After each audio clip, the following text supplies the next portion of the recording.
In any life, we have highs and lows, light and dark, wins and losses. What happens when we encounter that moment in time when what happens next could change everything? Join us as we step into another person's inspirational moment and see how we can connect their experience to ours. This is Greg Stevens, and you're listening to A Shot of Inspiration. Hello, friends, and welcome to another Shot of Inspiration. Glad to have you back. This week, I've got a person of interest for me, someone I really respect, someone that I've known for quite a while, but I'd like for you to get to know her the way that I know her, but I'd also like to go a little deeper of things I don't know this week. So we have Emily Gregory, and she is the Chief Growth Officer at Crucial Learning. Now, Emily, welcome and say hi to everyone. Hi, thanks for having me, Greg. I'm excited to be here. Thanks, Emily. So tell me about a Chief Growth Officer. What do you do? And we'll just talk. What do you do? What do you do as a Chief Growth Officer? Yeah, that is the question. My kids think I'm a gardener or something, right? Like, what am I growing here? Well, what I'm trying to grow is our crucial learning business. So I have responsibility right now over sales, over the customer experience, over delivery operations, right? Literally the operational part about getting our training out into the world. I've been doing it for about a year, but it's probably worth noting that over my 15 years at Crucial Learning, I've more been in the facilitation, the training space. I spent a lot of years in instructional design and actually creating those learning experiences that we take out to the world. Well, that's one of the things I will say. I think your instructional design for all the Crucial Learning products are the best in the market. I really do. I'm probably a little biased, but I've seen a lot of programs out there, and there's really nothing like it when you really look at the videos and also the materials that we have, and even down to the trainers that you choose. But what I'd like to hear is kind of how you got into Crucial Learning and why you do the work you do. Because, folks, Emily has worn a lot of hats within the organization. She really understands the organization. She's probably had touch points in every area of the organization, very engaged with the authors, had a great relationship with them. She also has great relationships throughout the organization. So I'd like to hear your path, where you came from, how you got to Crucial Learning, and kind of why you do the work you do. Okay, well, that I would love to share. I will say, maybe from the outset, I mean, as many people have there, it feels like there's lots of twists and turns, right? By the time you get to that, like, oh, let's just say it, Greg, middle age, where you and I are, right? You probably had a lot of twists and turns. And one of the things as I reflect on some of those twists and turns that I've taken that I'm really mindful of is just the amount of privilege that I've had to be able to take twists and turns, right? And to be able to make turns and make opportunities, and just really want to be always carry that gratitude that I've had some of those options. I know that not everyone can make a 90-degree turn when something doesn't feel right, because they don't have that privilege, they don't have that opportunity. And I came from that, and I'm grateful for it. But I'll share a couple of the twists maybe and the turns that got me here, and some of the things I've learned from them. I actually started on a very different path. I was going to be a doctor, right? So I all through high school and college, I was going to med school. I went to med school, right? So here I am. This was probably the first big, like, 90-degree turn in my life. I remember I was in my third year of med school, and in your third year of medical school, you have to, like, select your specialty, and you have to decide where you're going to go do your residency. And I had picked a specialty, and I had lined up, I think I had 14 different interviews scheduled with different residency programs that I was going to go out and look at. And I remember being actually in our children's hospital here in Salt Lake City, Utah, in Primary Children's Hospital. And it was late one night. I was working the overnight shift, right? And taking care of some sick kids. And I was thinking to myself, oh my goodness, I got to book a plane ticket today. It's 14 days away from my first interview. And, especially when you're living on a budget, you're like, I gotta book this today because the price is going up tomorrow, and I gotta book this. And I remember sitting in the hospital cafeteria at about 11 o'clock at night and thinking, what will I say if they ask me why I want to be this kind of a doctor and why I want to be a doctor? And let me be clear, I'm a talker. You know me, Greg, like I can talk and talk. I can come up with 1,001 reasons that someone might want to be a doctor like this, right? And I couldn't come up with one that I thought would be honest, that would be truthful, that would be, I mean, I could say why I wanted to be a doctor, but I didn't think it would be true. I didn't know. All of a sudden, after all these years and all this money and all these student loans, I was like, I don't know. I don't know what to say. And I don't want to go and fake it. I don't want to go and say something that's not true. I don't want to go and say something that's not honest about who I am. So I canceled them all. I canceled all those interviews and I just pulled out and I said, you know what? I need to figure this out, and I can't go tell someone something that's not my truth. And so I finished out medical school, right? Thinking I'll figure this out. I've got like another year of school, like I'll figure out my way and my passion. And I didn't. Like I couldn't find something that seemed really true to me. So I graduated from medical school, and like every parent's dream, probably I started waiting tables, right? Because what do you do Right. when you graduate from medical school and you don't want to be a doctor? You become a waitress, right? And that's what I did to, because you have to make some money, right? You have Right. to live. And so I started doing that, and I bounced around for a little while in this journey of like, what is my passion? What is my dream? What is this work that I'm going to do? Because you hear so many inspiring stories about people that they find this work that they want to do and they just go after it. And that was the kind of passion I wanted to have. And so I'm trying all these different things and over several years. And at one point I ended up deciding I'm going to go back to school, right? Like if you don't know what you want to do, go back to school. Right. I go back and I'm getting an MBA, the ultimate degree of who knows what you really want to do, like just get a degree, right? So I'm getting an MBA, and I take this class from Carrie Patterson. Now, for your listeners who don't know, Carrie Patterson is the original author of Crucial Conversations, the founder of Crucial Learning, just this a remarkable, remarkable man. And he was teaching a class in the MBA program that I was in, and I took this class and we hit it off. I don't know why, but he just thought I was funny and I thought he was smart, and we hit it off, and we developed this really fun relationship. And towards the end of the semester, I remember this really, really well. One night, because it was an evening class, he was chatting with me and he said, "So Emily, what are you going to do?" And I was like, "Well, I have this job lined up as this financial analyst. I'm going to go work for this." It was a Fortune 100 company, right? Like, I'm going to be a financial analyst. I mean, who doesn't love spreadsheets, right? Like, I love spreadsheets. This will be great. And I remember Carrie looking at me and kind of tilting his head a little bit. And then he just said, "Do you know yourself at all?" And it was like this shocking, bold statement. I mean, I was like, "Hey, back off," right? Like, Pointed at you. I mean, I think I do. And he said, "You need to come talk to me and my partners." So I did, right? I was like, well, I want to get a good grade in the class. So I went and started talking to them, and I met several of his partners and over several interviews, and eventually they offered me a job.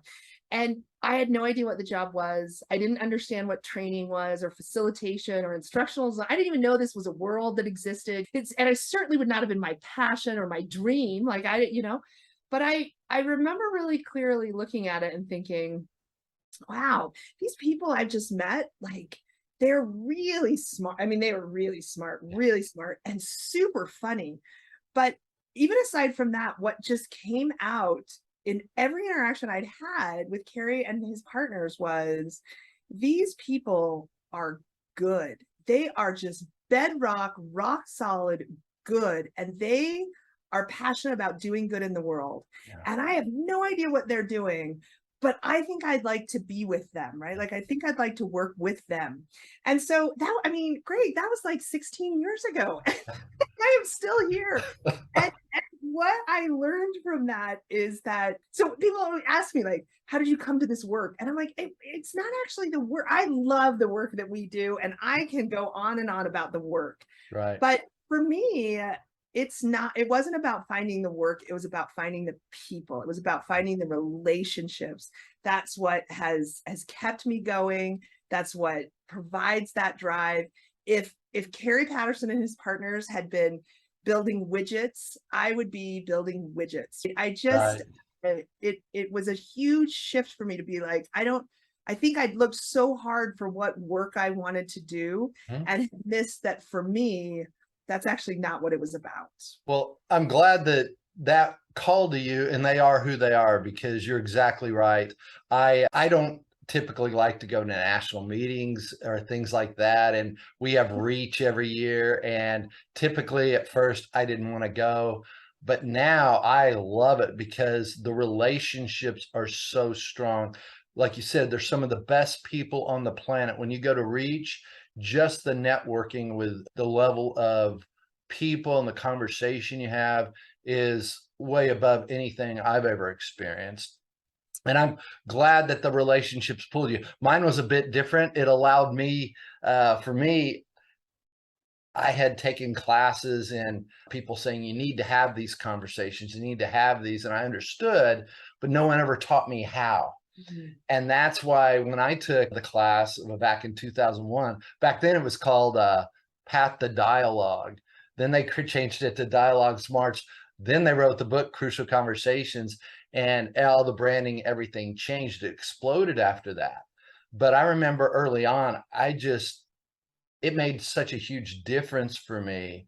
And that's one of the reasons I'm writing the book I'm writing about restoration, cleaning up relationships that matter, because it allowed me to go have these. I've been in a lot of classes where they say, "Oh, you need to go have this conversation," but no one tells you how. And sometimes it goes well, sometimes it doesn't. But if you can actually get the skills, you can hedge the bet in your way much better, so to speak. You can't control anyone else. But boy, if you can control yourself and deal with your own emotions, you have a much better ability to create that psychological safety that we teach in that conversation, be able to create that relationship you're talking about during those difficult times. Yeah, what's interesting is you talk about how no one, I think you're so right. No one tells you how to do it.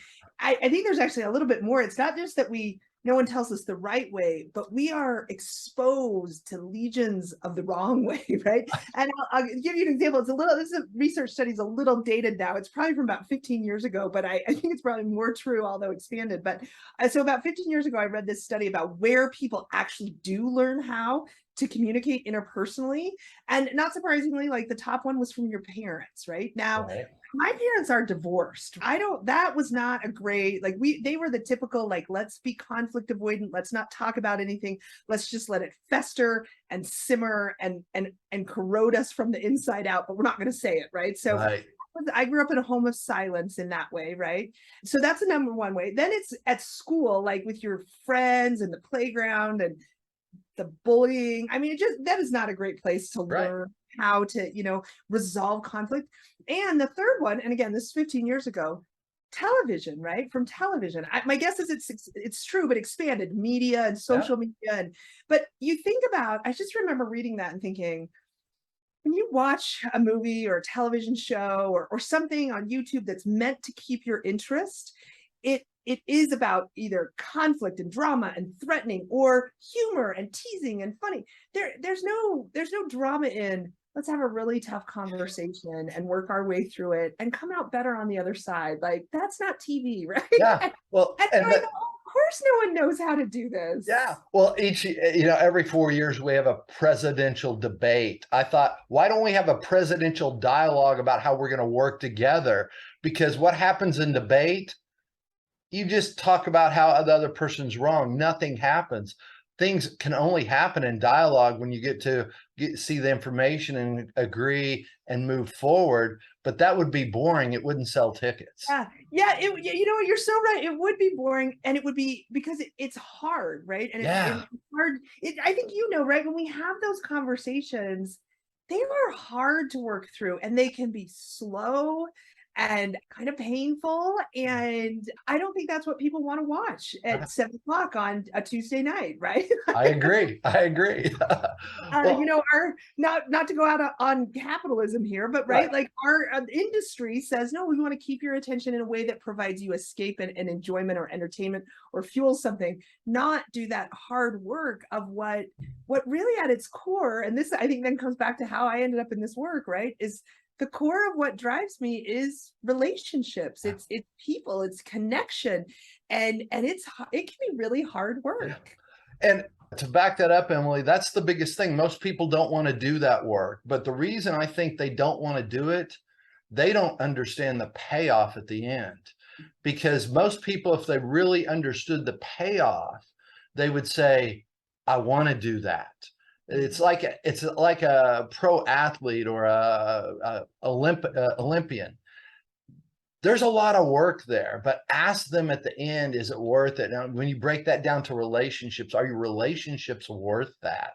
Yeah. But the other thing is, we teach the skill sets, but you have to have the courage to step in. One of the things I tell people all the time, I can't teach you courage, but I can teach you the skills. So when you do have the courage, your confidence can go up. I can help you with the confidence side once you have the courage, but you have to have the courage. And I'm going to go back to you and your story at the very beginning when you were talking about, I had no idea we were in medical school. I had no idea you were doing that till just now.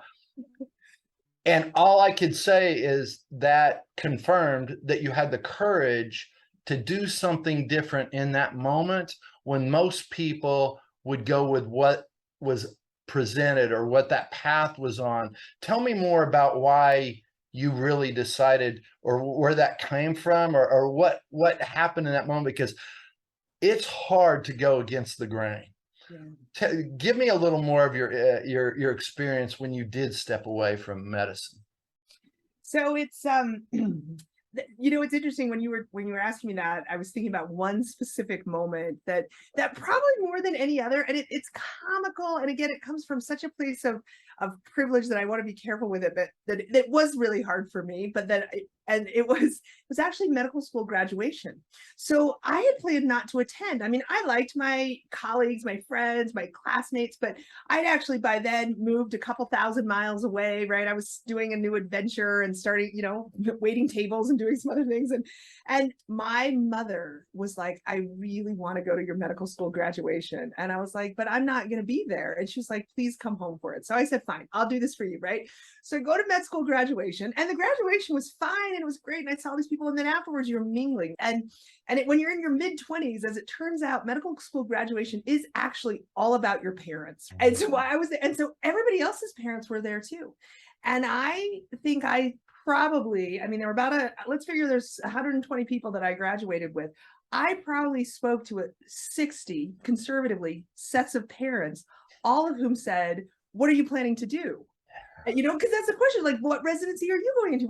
And just in the space of about an hour and a half, I had to say 60 times, I don't know. I don't know. I don't know what I'm doing. And it was so hard because it was one of those moments where you're like, if I was saying, oh, actually, I've decided to be an astronaut and I'm going there, or I've decided to be a biochemist, or I'm going to law school now, right? It would be easy, but I wasn't there. I literally was saying, I don't know. And then a few of them said, well, what are you doing now? I'm waiting tables, right? Like it could not have been worse. I think it did for me. It was a moment of both. It was interesting because it both took courage, but it also built courage, right? It was that moment where, yeah, it was scary. And I had to say, you know, I don't know. But actually, each time I said it, it got better. And it's okay that I don't know, because you know what? I'm 26 and I'm going to have to work for 50 years because Social Security is not going to be there for me. And, you know, I better find what I want and find my truth. And it was like it just built on itself. And so I think that there is that moment where you're like, I have to have enough courage to start. And for me, it was again about saying, like, I think it came from a place of a sense of worth, right? Like I'm worth something. I shouldn't be miserable. I deserve something, right? Like I'm so grateful to my parents who actually did raise me with a sense that like that I have value and that I can do great things, but I also deserve to be happy. And so I have that worth, and therefore I'm not going to do something that doesn't work for me, that I can't articulate or know why. But again, that second point is, man, this is what I've found every time in my life when I've done something hard. It really is true. It's that first part that takes the most courage. It's that first tiny little step. And then if you take that step, it builds that next level of courage. Okay, I took a step, and now I feel just a tiny bit stronger, but strong enough to make that second step. And with each step, you build that courage. Yeah. Well, I also believe that the thing right before that, most people don't think it's the decision.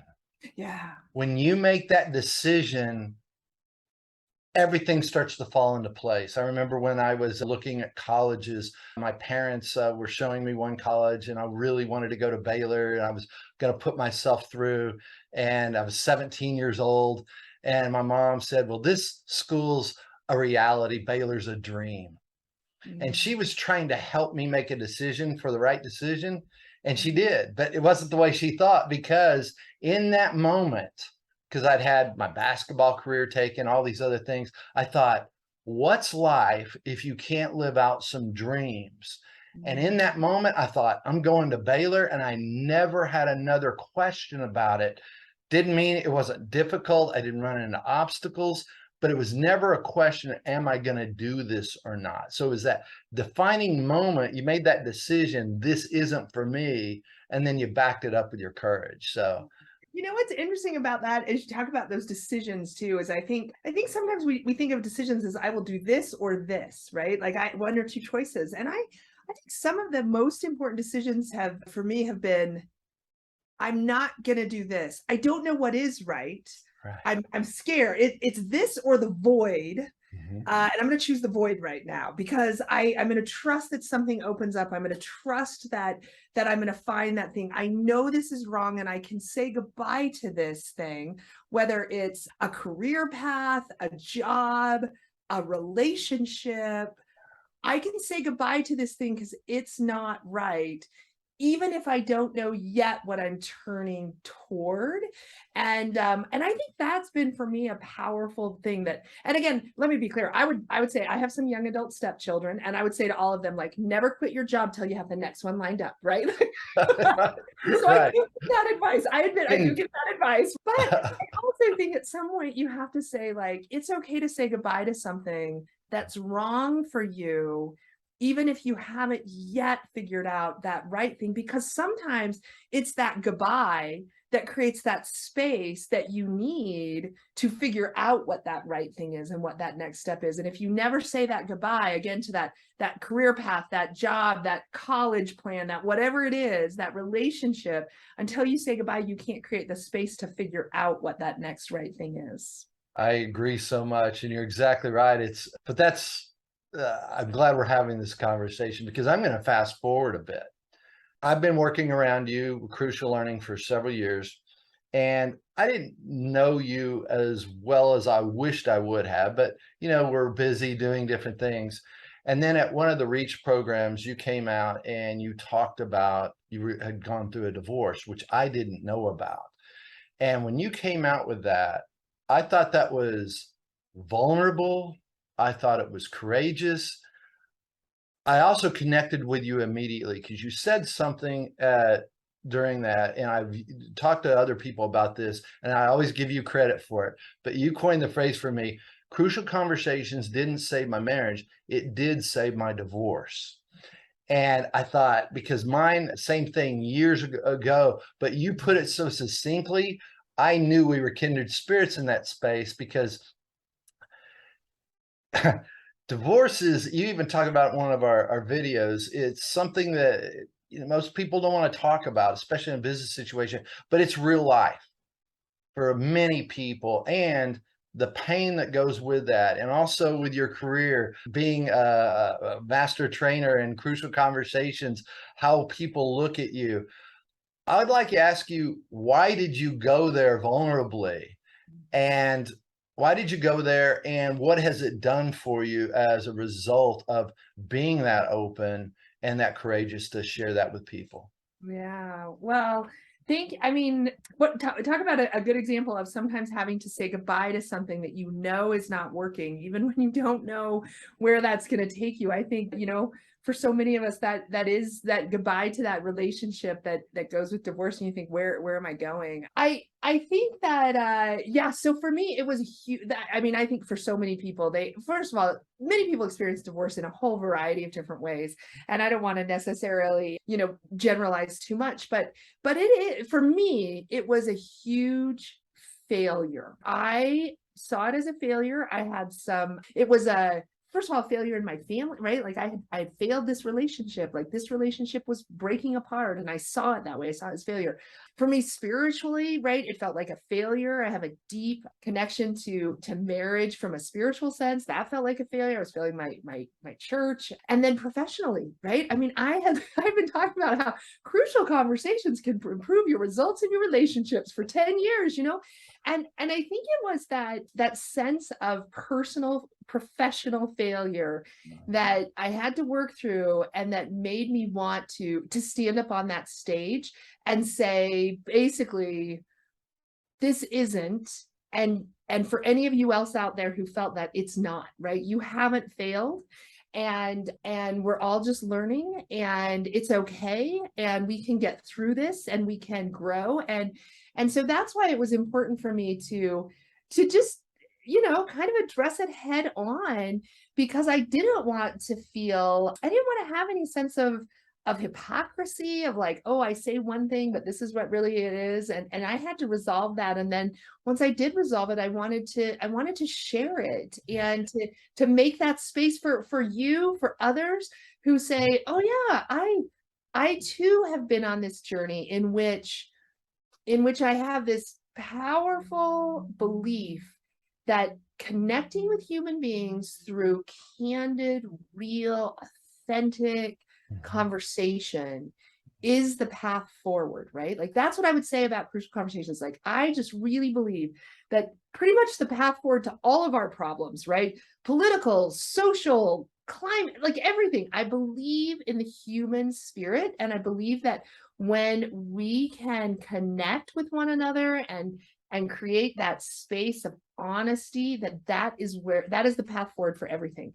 And to realize that sometimes that means that your path forward is out of a relationship, not into a relationship, was really hard, but it doesn't mean it's not the path forward. And it doesn't mean that you didn't use your skills well, or you didn't show up well. It meant that probably you did. Probably you did all of that. And this is what the result is. And it's going to take you forward. And you have to believe that. Yeah, and I agree completely. I don't think I've ever told you this, but when I was actually just taken Crucial Conversations, and I used it specifically to have a amicable divorce, and laid it out. And I'm telling, it was interesting what I went through. But about a year after we had all those conversations, like you said, it's not just one; it's a multitude, and they're painful, but they're also something you get through. But a year after, my ex-wife called me and said, "Hey, are you going to be in Austin on Tuesday next week?" And I said, "Yeah, why?" She said, "Well, she was obliged. I'm gonna fly in. I'm gonna take you to lunch." We hadn't talked to each other since we divorced. Oh. And I said, "Why?" She goes, "Nothing bad." So she came into Austin on her day off and took me to lunch. She goes, "I want you to know I'm getting remarried." And she said, "I want you to know, thank you for how you handled the divorce, because it allowed me to move forward in life. I talked to my fiance, we want you to come to the wedding." And I said, "Thank you so much." I said, "I really appreciate it. I'm not going to go, but it means the world that you took the day off to come and invite me." And she said, "No," she said, "Thank you." I said, "Well, I wanted to make sure we didn't have any baggage where we're taking with us." And because and it was beautiful how it happened. And most people say, "Oh, that's, they'll have a judgment about it if they really don't understand." But I don't really care what they think about it. I know where I was in that space, and it was really healthy. It's a Yeah. healthy relationship. And, I feel like so many times people think, oh, divorce has to be this way. It doesn't. I don't know if I told you this either. The day when Emily and I got married, the first people that came over and gave us a hug was her ex-husband and his girlfriend. Wow. And that's a tribute to them for having their conversations throughout the years to clean up for their kids. And that's what I'm all about, is making sure people have those. And I think you are exemplary example of that, and having the courage to put those difficult conversations out there. And I'd love to talk to you another time, because I really could go on for a long time with you on this conversation. So I want you to promise to be on back on another time. I promise. Absolutely. I would love to. I would love to do it again. All right. Thank you. And everyone, thanks for joining us for this episode. Look forward to seeing you again on A Shot of Inspiration. Bye-bye. Thanks for listening to this episode of A Shot of Inspiration. If you like this or any of our other episodes, make sure you rate it and share it with a friend. This is Greg Stevens, and we look forward to being with you next time. Until then, be bold, be courageous, and respectfully speak your truth.